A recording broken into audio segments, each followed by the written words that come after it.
12-mavzu qo'shimcha belgilar va servis belgilari.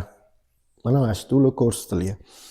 Endi qo'shimcha belgilarning qanaqa turlari bor?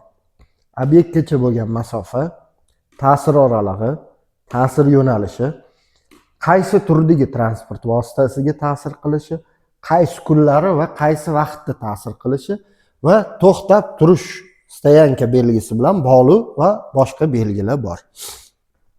Birinchi bo'lib transport vositasini turi belgilarini ko'rib chiqamiz.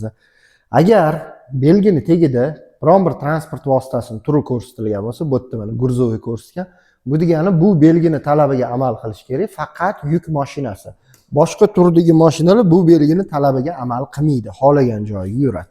Lekin yuk mashinasi ko'rsatilgan tarafga yurishi shart bo'ladi, chunki unga tegishli belgi.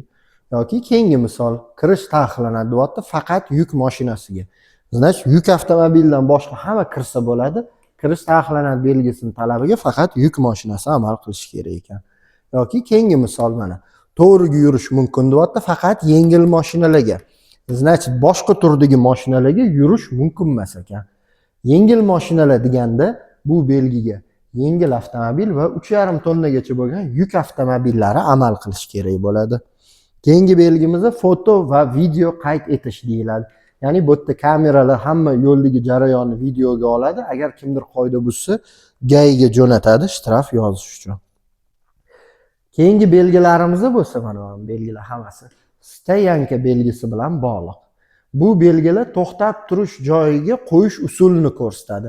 Ya'ni stoyankaga qo'yganingda mashinani mana shu rasmda ko'rsatilgandagi qo'ygin deyapti. Mana bu yerda tekis qo'ygin deyapti, lekin haydovchi boshqacha qo'yapti. Boshqachasiga o'rnatish taqiqlanadi.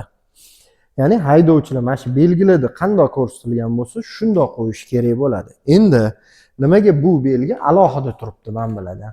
Chunki bu belgi o'rnatilgan stoyankadan foydalanish mumkin barcha transport vositalariga. Mana bu belgilar o'rnatilgan stoyankadan foydalanishi mumkin bo'ladi.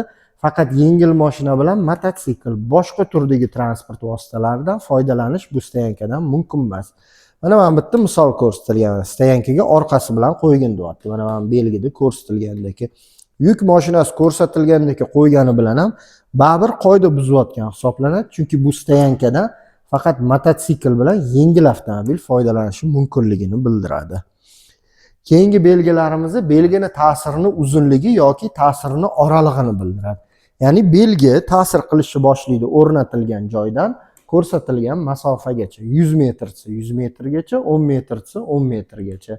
Значит, belgini ta'sir uzunligi yoki ta'sirni oralig'i ekan.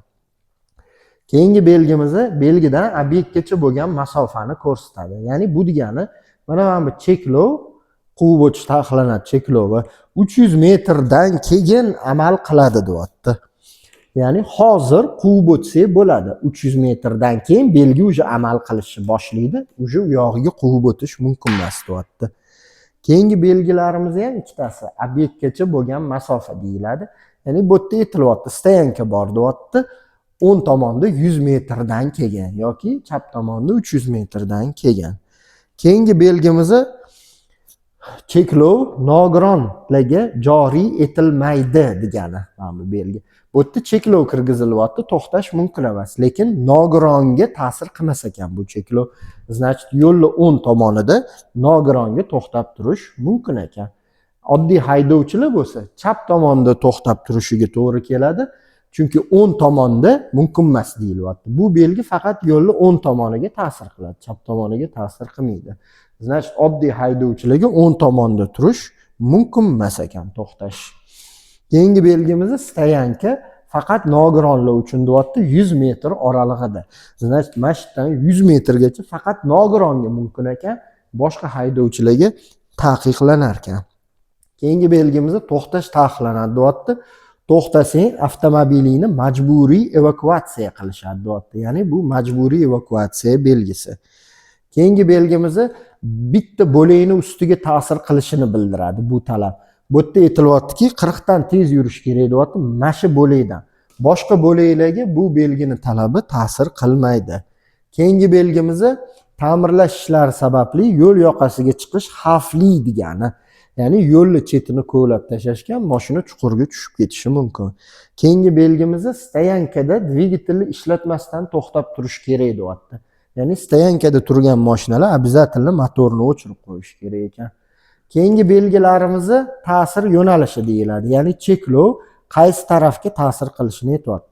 Ya'ni bu yerda aytilyapti, mototsiklga yurish mumkin emas deyapti, chapga, o'ngga, boshqa yo'nalishlarga yursa bo'ladi. Bu yoqda yengil mashinaga o'ngga yurish taqiqlanadi, boshqa yo'nalishga yursa bo'ladi. Bu yoqda bo'lsa chapga yurish taqiqlanyapti, значит, boshqa yo'nalishlarga yursa bo'ladi.